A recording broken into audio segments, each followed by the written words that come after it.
Bom dia, queridos irmãos. Que alegria estarmos juntos nesta manhã, rogando a Jesus que Ele nos envolva no seu manto de luz e paz, que sintamos agasalhados por esta equipe generosa de Eurípides, que há de nos visitar nessa manhã, levando aos corações a coragem, o bom ânimo e a esperança. Hoje, nós vamos ler Instruções dos Espíritos, o item 18 desse capítulo, Bem-aventurados aflitos. Bem e mal sofrer. Quando Cristo diz, Bem-aventurados aflitos, o reino dos céus lhes pertence, não se referia de modo geral aos que sofrem, visto que sofrem todos os que se encontram na terra, quer ocupem tronos, quer jazem sobre a palha, mas há poucos sofrem bem. Poucos compreendem que somente as provas bem suportadas podem conduzi-los ao reino de Deus. O desânimo é uma falta. Deus vos recusa consolação desde que vos falte a coragem. A prece é um apoio para a alma. Contudo, não basta. É preciso tenha por base uma fé viva na bondade de Jesus. Ele já muitas vezes vos disse que não coloca fardos pesados em ombros fracos. O fardo é proporcionado às forças, com a recompensa o será a resignação e a coragem. Mais opulenta será a recompensa do que penosa a aflição. Cumpre, porém, merecê-la, e é para isso que a vida se apresenta cheia de tribulações.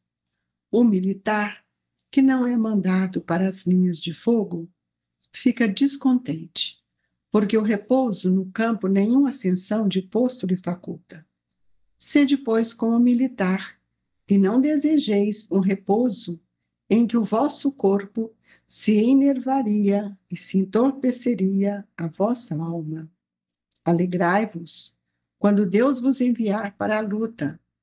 Não consiste esta no fogo da batalha, mas nos amargores da vida, onde, às vezes, de mais coragem se há mister do que num combate sangrento, porquanto não é raro que aquele que se mantém firme em presença do inimigo fraqueje nas tenazes de uma pena moral. Nenhuma recompensa obtém o homem por essa espécie de coragem, mas Deus lhe reserva palmas de vitória e uma situação gloriosa. Quando vos advenho de uma causa de sofrimento ou de contrariedade, sobreponde-vos a ela, e quando houverdes conseguido dominar os ímpetos da impaciência, da cólera ou do desespero, dizei de vós para convosco, cheio de justa satisfação, fui o mais forte. Bem-aventurados aflitos, pode então traduzir-se assim: bem-aventurados que têm ocasião de provar sua fé, sua firmeza, sua perseverança e sua submissão à vontade. Convidamos os nossos irmãos a elevar os nossos pensamentos em Jesus, pedindo ao Mestre que nos fortaleça, que nos dê coragem, bom ânimo, que nos dê força para vencer as lutas que surgem em nossa vida, que parecem ser um mal, mas tantas vezes, Senhor, é um bem para todos nós. Como é bom aprender a sofrer, para que sejamos bem-aventurados no futuro, para que possamos levantar essa sombra do nosso pensamento, para que a gente possa compreender bem-aventurados aflitos. O reino dos céus lhes pertence. Então, para nós, todos nós, que Deus nos esteja conosco, hoje, agora e todo sempre. Que assim seja. Amigos, eu pergunto para vocês, quem de nós não estamos vivendo momentos e que muitas vezes nós ficamos preocupados, parece que é um sofrimento, mas esse sofrimento, será que ele vem casualmente? Cada um precisa de perguntar, porque todos na Terra sofrem, todos, porque nós estamos num planeta de provas e expiações, mas são poucos que sofrem bem, ou seja, são poucos que compreendem que as provas bem suportadas podem nos levar a um estado de espírito melhor. Então, quem vive para o próprio bem-estar, efetivamente não pode estar bem. Por quê? Porque nós estamos querendo sempre aquilo que nos convém. Então, quando nas horas de dificuldade, nós temos que buscar na nossa prece o apoio que vai nos sustentar. E muitas vezes, qualquer dificuldade que surge, nós caímos no desânimo e ainda revoltamos. E nós vamos ver que Deus jamais negou seu amparo a todos nós. O que falta para nós é a coragem da fé. Mas a fé, ela não é só eu acreditar. Fé vem de uma construção sólida, que por longo do tempo das nossas reencarnações, nós temos alimentado o pensamento de acordo com aquilo que nós estamos buscando no conhecimento.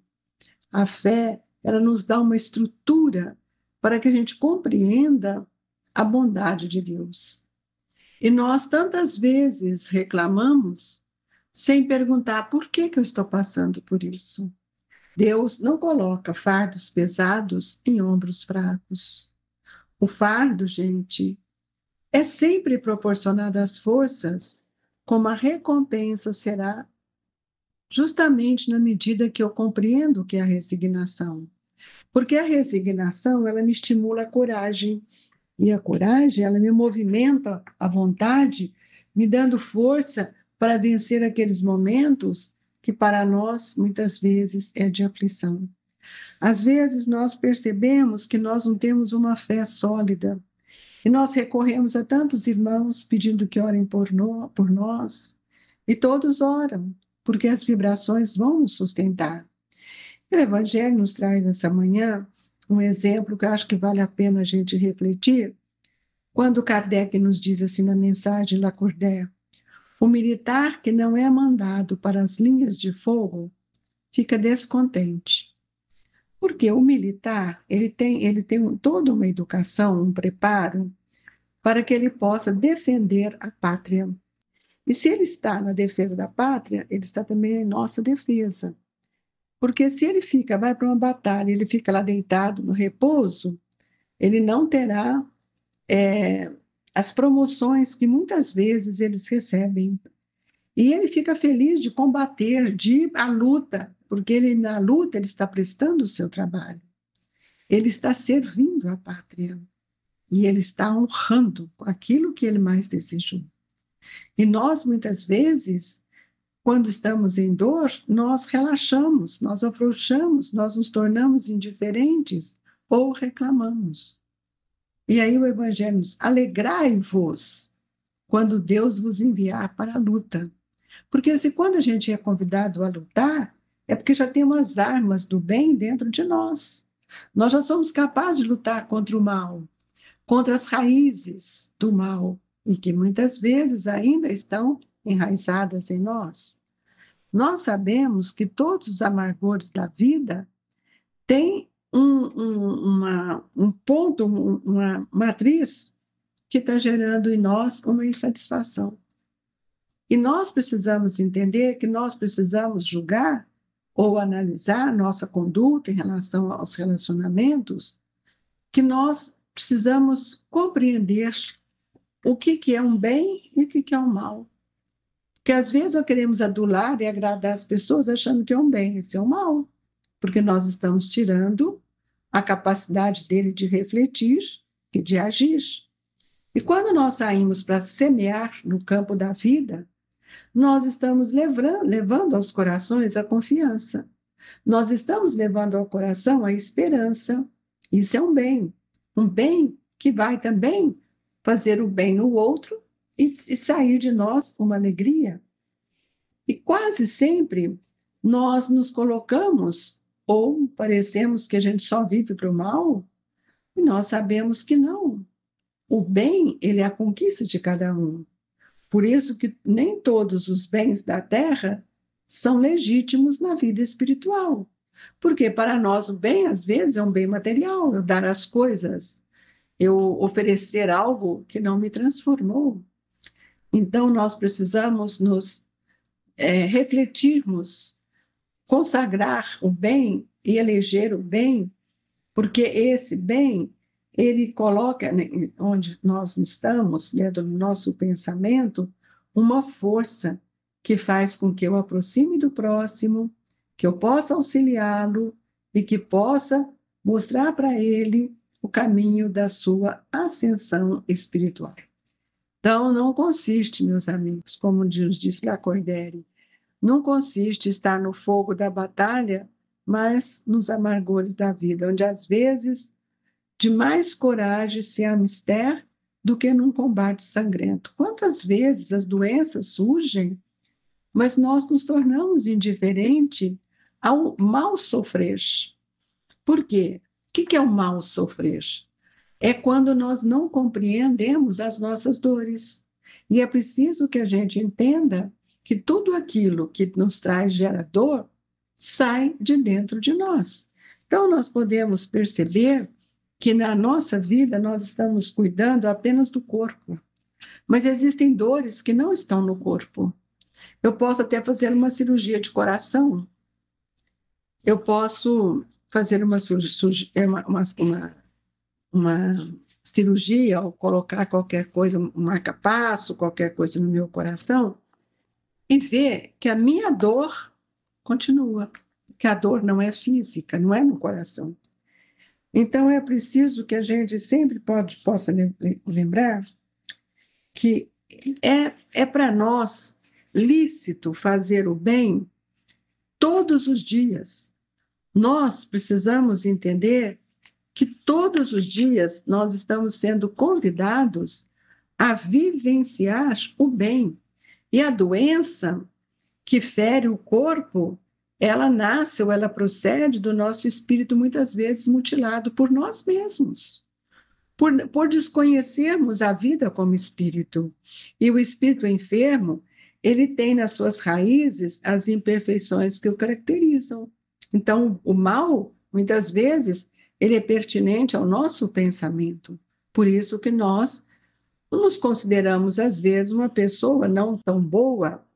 Enquanto o homem não realizar dentro dele esse esforço para santificar o seu interior, ou para entender, quando Jesus nos diz que o reino de Deus está dentro de nós, o corpo se abrirá em chagas purulentas.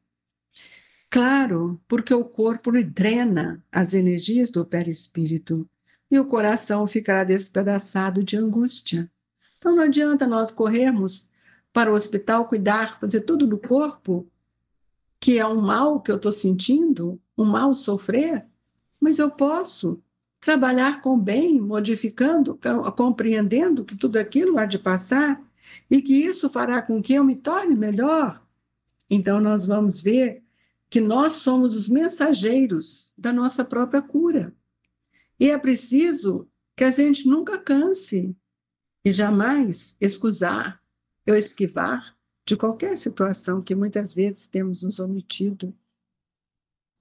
E é por isso que Jesus é para todos nós o ápice desse amor, o ápice de nossas aspirações, o ápice dessa questão que nós precisamos compreender. Então, quando Jesus fala para Pedro que nós devíamos amar, perdoar o nosso inimigo, nós precisamos entender que todos nós precisamos da solidariedade, porque na solidariedade é que muitas vezes eu vou arrefecer todos os meus sentimentos. Então, é preciso que a gente compreenda o que Jesus disse a cada dia, né, para nós, que é preciso que a gente apacente o nosso espírito. E quando ele foi chamar Pedro para apacentar as ovelhas, ele está nos convidando também a pastorear todo o nosso rebanho das diversas ovelhas que caminham conosco, que muitas vezes ainda não compreendemos, que muitas vezes ainda guardamos ódios, que muitas vezes ainda guardamos dissensões, críticas, julgamentos, e esquecemos que muitas vezes, amigo, a nossa consciência de culpa, ela nos traz a maior dor. Muitas vezes a dor do arrependimento, do remorso, né? Outra doença que também precisamos de combater, que é o mal que nós carregamos, é a avareza, porque a avareza é uma doença da alma, que devora os alimentos da vida. A avareza, meus queridos irmãos, é um tóxico que envenena primeiro aquele que padece, com a sua ingestão, mas ela contamina quantos que estão junto de nós. O avaro é alguém que enlouqueceu e ainda não se deu conta. Então, nós precisamos ver que essas situações, que muitas vezes nos confundem, geram em nós a ansiedade. E essa ansiedade está gerando uma massa de sofrimento. E nós precisamos entender que cada um de nós precisamos nos socorrermos uns aos outros. E o maior inimigo nosso, sem dúvida, está dentro de nós mesmos. São as paixões inferiores que nos mantêm ainda tão aselvajados. E é preciso, então, ver que o bem e o mal sofrer têm uma relação muito grande. O mal é o adversário do bem, mas que não tem existência real. Ninguém nasceu com germe do mal. Ele entorpece os sentimentos e muitas vezes desarticula as nossas emoções, mas o mal desaparece diante das nossas ações no bem. Então é preciso que faça aquilo que Jesus nos disse: acendamos a luz para que as sombras dominantes que estão ainda dentro de nós possam serem retiradas, podem ser diluídas para que possam desaparecer essas sombras que muitas vezes nos dominaram. É preciso, amigos, ter fé. E nós precisamos entender que a todos os momentos em que nós nos sentimos adoentados, é porque nós estamos sentindo necessidade de orar. O espírito tem necessidade de orar, em maior dosagem do que o corpo de pão. Então, o que é orar? Orar é buscar Deus, penetrando nessa essência divina. E muitas vezes o silêncio propicia a busca, e a solidão renova as nossas energias, e a comunhão com a fonte geradora da vida vai prosseguir, vai facultar sempre para todos nós o prosseguimento dos compromissos abraçados com Jesus. Então, nunca esqueçamos que nas horas de dificuldades, nas horas da dor, a oração deve ser sempre uma vibração sincera, carregada de luz, de emoção, ao invés de nós falarmos tanto palavreado, tantas palavras, mas que devemos ter, todo instante, sentimentos verdadeiros, honestos, para que possamos viver com Jesus e relacionar com aqueles que estão dentro de nosso lar, no contexto da nossa família. Que os bons espíritos possam nos fortalecer hoje, agora e sempre. Amado Jesus, que sejamos nesse instante amparados por suas vibrações, a fim de sermos sustentados pela luz do seu amor, e que o passe seja reconfortante para todos nós. Que na intimidade de cada um, a súplica é rogativa e o amparo seja individual. Fluidifica as nossas águas e floresça, Jesus, em nosso pensamento, a esperança. Deixamos no coração de todos as vibrações de muita gratidão, de muito carinho, que nós podemos alcançar todos os nossos irmãos, abraçando-os na vibração do Grupo Espírita Esperança e Caridade Colégio Allan Kardec. Que Jesus e Eurípides nos abençoe.